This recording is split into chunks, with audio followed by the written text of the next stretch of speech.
Welcome everybody to the Man Cave. I'm Raphael Leah.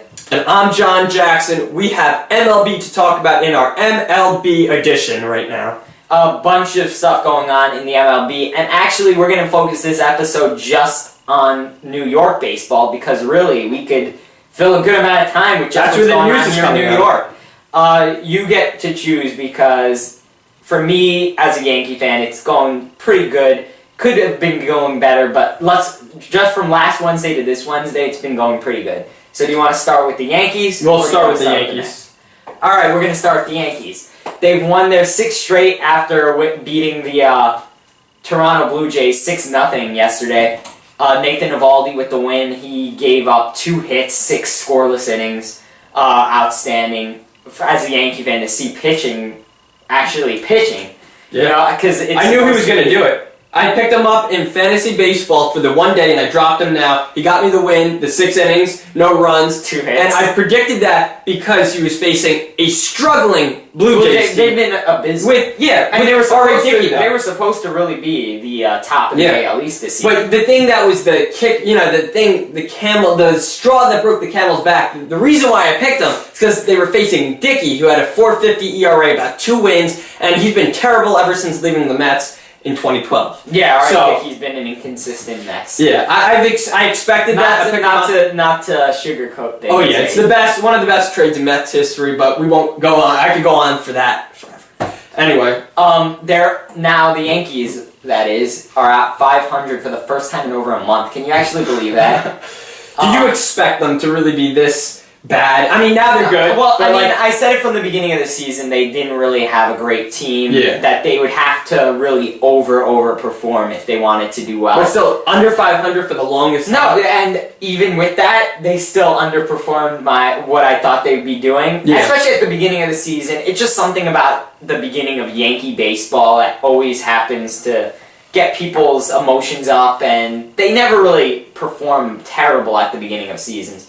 They really have this season. And in an AL East that really is not that good. When your top team is the Boston Red Sox, who are performing great, not to undermine their performance, but they're really not. I want to mention one thing, and I know we don't have it on the list. With the Red Sox, Jackie Bradley Jr. halfway to DiMaggio. 28-game hitting streak. I picked him up in fantasy too. I watched these things. He's batting like 346 or something like that. Don't quote me on it, but I'm pretty sure something around there. He's been doing outstanding, and that's why the Red Sox are in first. Guys like him, Mookie Betts. You have David Ortiz. Yeah, decent pitching performance. David Ortiz has been on fire. Pedroia has been doing better than expected. Well, Pedroia, I think, is one of the more consistent guys. I'm saying better than he has. Yeah. He's always been consistent, but there's seasons where he's not that good. No. He's and their defense has been really good, but their defense has always been good. And I know you don't love the defensive standpoint as much, but it's not huge. It's pitching and hitting. I get it. No, but defense helps. A good defense. Just that stolen bases help. Exactly. But other than that, that's really what's going on for the Yankees. They're now in 3rd, but that's only because the Red Sox are tied with the Rays. No, probably Orioles. Orioles, yeah. No, yeah, the Rays. The Rays are a half game behind the Yankees. Yeah. So, I mean, they're in 3rd, but they're really not in 3rd. They're 5 games. Nothing in that division is listen, solid. They're at 500, which is something they had to. They were 7 games under at one point, so I think they were 11 games under at some point. Really? So they had to really work through that. I think less than 11, but they had to work out of a big hole. So to just close that hole is a step in the right direction. Pitching's been great. Beltran's been hitting really well. Yeah. And that's great because he really doesn't do that really in the regular season often. So that's nice to see. Go to the Mets side where I'm not going to say things haven't been on the bright side because you're playing the Nationals right now as we speak. Probably not by the time we post these videos. Yeah. The Mets would have already had the results, so I'm going to check that actually. They were winning 1-0 last time I checked. Wright hit another homer. That's 2 in a few days. Wow, that's amazing. Yeah, right. Wright's been hitting well though. No, he's been doing terrible. No, I mean this home runs like very low, very recent. Yeah, very. I'm gonna talk like on a 3 games. Yeah, but with Wright, anything you should get out. But like I mean, he just looks like he could be sent down just based on his his health and everything. But you're not going to send down David Wright. You can't. Oh, obviously not. I mean, you're not even willing to benching him. Yeah. So, or even moving him down in the order. It's 1-0 in Still the top of the fourth. It's good. I mean, you have Steven Matz. If somebody's gonna, and they really, I feel bad for Matz because he really has all the pressure on him, especially for this game, because you are playing well as a team. You played well yesterday. 4-game winning streak. The Mets swept the Brewers, then beat the Nationals in Game 1. Game 2, the Mets lost. They're scoring runs. Their hitters are starting to hit. And yet you can't rely on beating the Nationals in a series because who's really your golden arm, or who was always noted as your golden arm, Matt Harvey, has just been abysmal. Terrible. And Terry Collins said today that he doesn't know what's going on. He's stumped, but he's not benching him. Yeah. Would you bench him? Would you send him down? No, that's a tough question. Would I send him down? I couldn't do it. I'd give him a few more starts, and really, he's been hurting the Mets. He hasn't been doing well. But the thing is... See, that's the thing. No. That's why I send him down, because he's been hurting the team. But he's hurting himself. He's been doing well, though, at different points in the game. First time through the order, he's been doing good. First time through the order, once it gets into the fourth, fifth, sixth... No, it's the third. Third time around the order. Even last game, he was fine through 3. And then, what was it, the fourth inning? No, I'm saying third time through the order.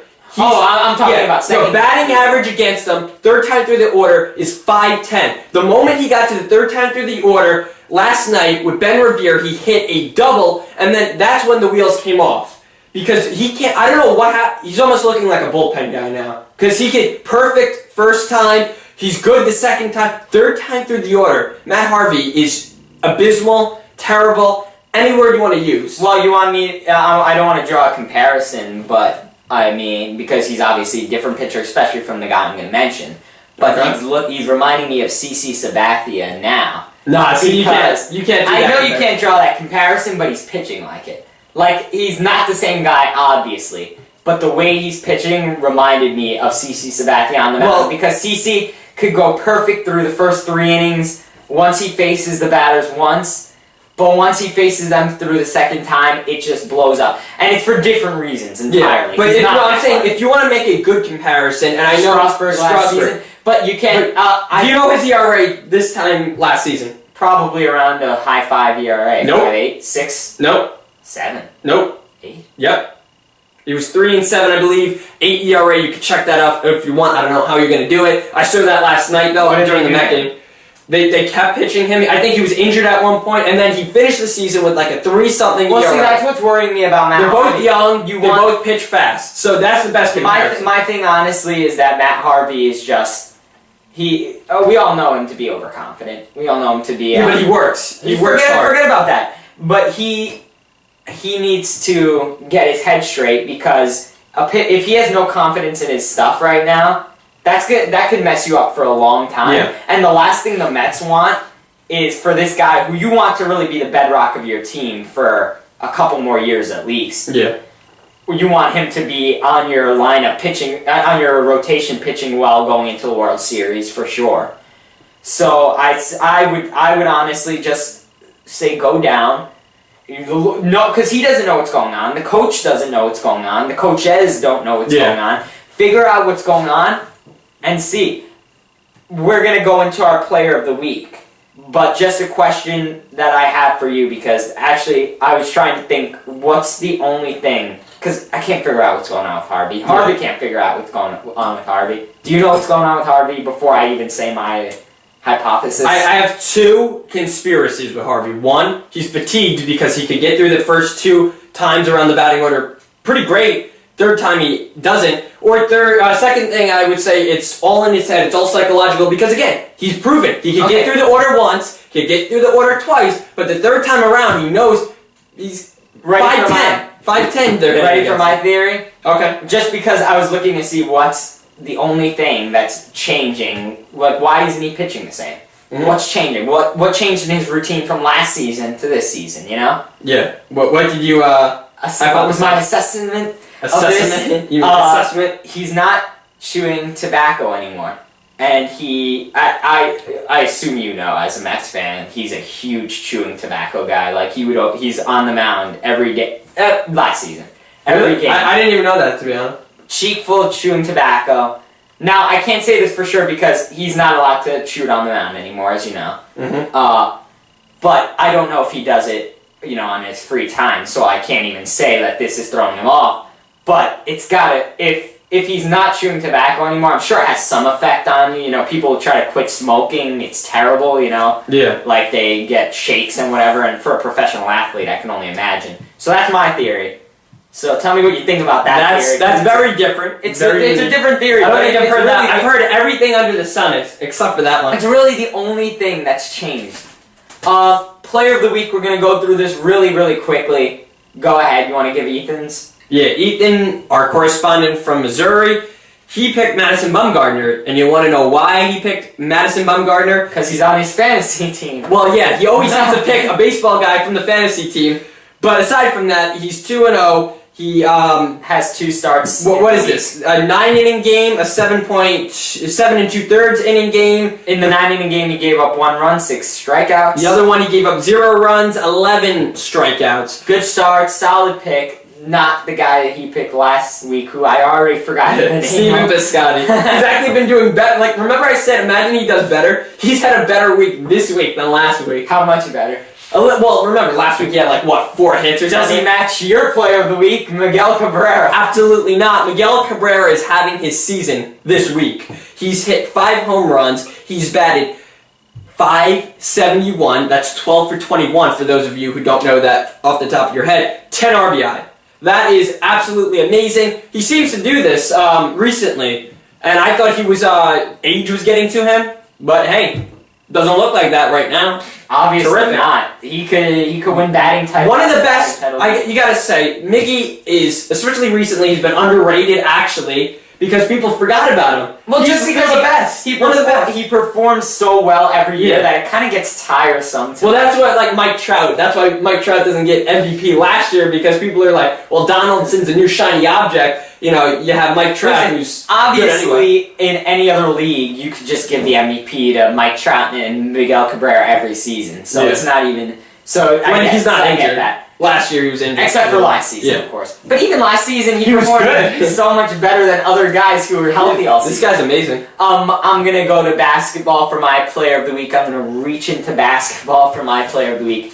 I got Russell Westbrook. If you tune into our NBA episode, we talk about the NBA playoffs, and you'll know even more in depth why I picked Westbrook. But he has, in 3 games since last Wednesday, 2 double-doubles and a triple-double, which was yesterday.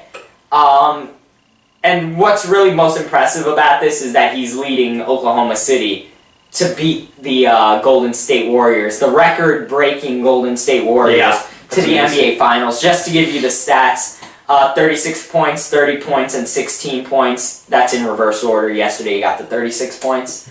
He has 11, 12, and 12 for his assists. That's in reverse order. As well, yeah. And 11, 8, and 1 in terms of rebounds. The most impressive thing to me, though, are those high number of assists. Yeah. He's trusting his surroundings. Double-digit assists in those 3 games. That's amazing. So he's really seeing his teammates well.